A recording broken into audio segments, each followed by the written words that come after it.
called a nudge, we change our behaviour to fit in with what we see around us. Now let's take an example. Take energy efficiency.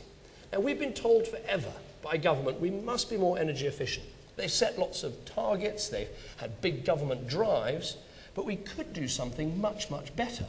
And at a time of rising fuel costs, this sort of thing really matters. If you just keep telling people from above, you must be more energy efficient, not much happens.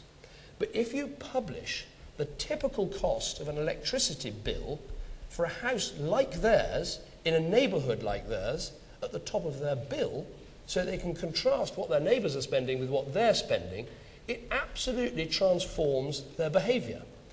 So we've got to get out of thinking that the only way of improving the environment is introducing swathes of top-down instruction. We've got to stop thinking that if government tells people what to do, they'll do it. Instead, we've got to harness this power of social norms to bring about social change. And this leads me to the second, if you like, post-bureaucratic principle for promoting social change.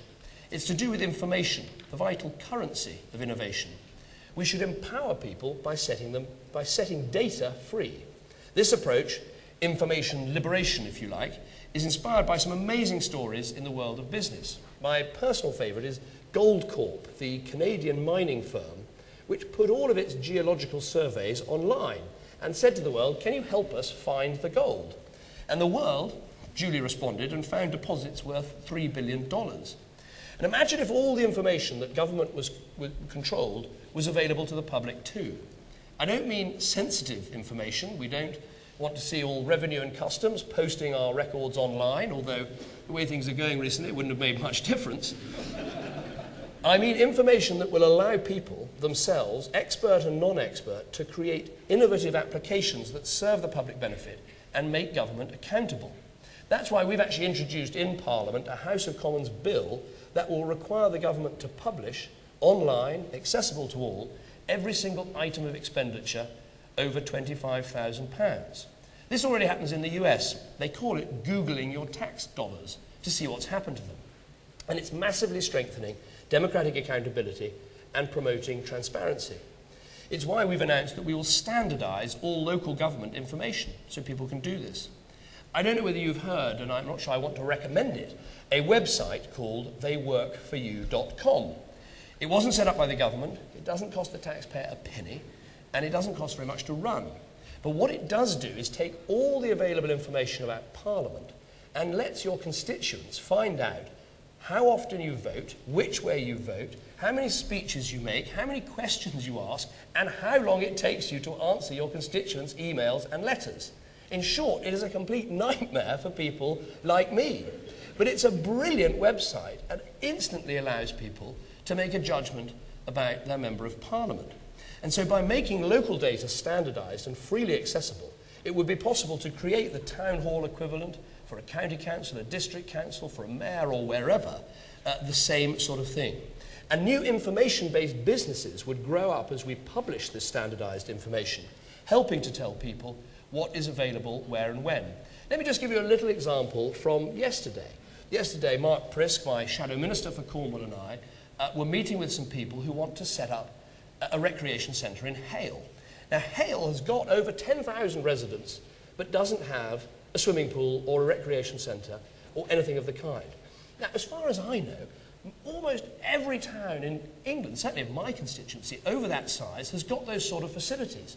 So Mark and I are going to go up to Westminster and ask lots of questions and try and find out how much it would cost and what other towns have got and why they haven't got it. Imagine if all of that information was pretty instantly accessible on the internet. The power it would give residents themselves to do all the work that they need in order to put the pressure on and get these things done. So information is liberating, is empowering. It's also particularly powerful when it comes to fighting crime. And that's why we're going to ensure that the crime data is published so you can see what offences are committed and where and what was done to clear them up. So you, the citizen, can really hold the police to account.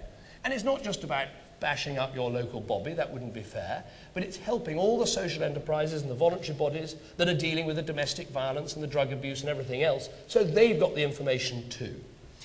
Now, my third principle for social change is this. Real innovation needs to take place in society rather than just in the state. Now, what does that mean? Well, it means that recognising that the so-called third sector, the charities, the voluntary bodies, the social enterprises, is actually really the first sector. Not just because in many cases, whether it's education or looking after the mentally ill or dealing with the homeless, actually it was the voluntary sector that got there first rather than the government. More often than not, when it comes to social problems, it is that third sector, the first sector as I call them, who are the innovators, the entrepreneurs. Think about it. Take any social problem, homelessness for instance. I would argue that the real change, the real innovation, came about from groups like Shelter or The Big Issue, rather than from Whitehall. I mean, The Big Issue is a fascinating example. I mean, imagine a government saying, I know what we'll do, we'll get homeless people to sell magazines on the street so they get a bit more money, they get a bit of pride. The government minister would have nothing to do with it. But actually The Big Issue, John Bird thought of it, brought it into effect, and it has transformed the lives of tens of thousands of people.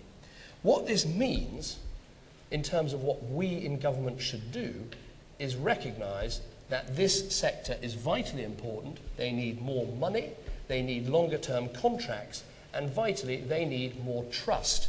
There are big areas where government should say, we are failing, you, the voluntary sector, are succeeding, so here is the chance to do what we have failed to do. It's about government letting go. But there's another great agency of society which is creative, dynamic, innovative, and that represents the best of British ingenuity. And it's you, business. The argument for corporate responsibility is often made in terms of its benefits to you, the businesses. And the argument is that you'll have a better reputation, a more motivated workforce, and more loyal customers if you do the right thing. Of course, that is absolutely true, and I buy that 100%, and I look forward to the debate and discussion we're going to have about it. But my job today is to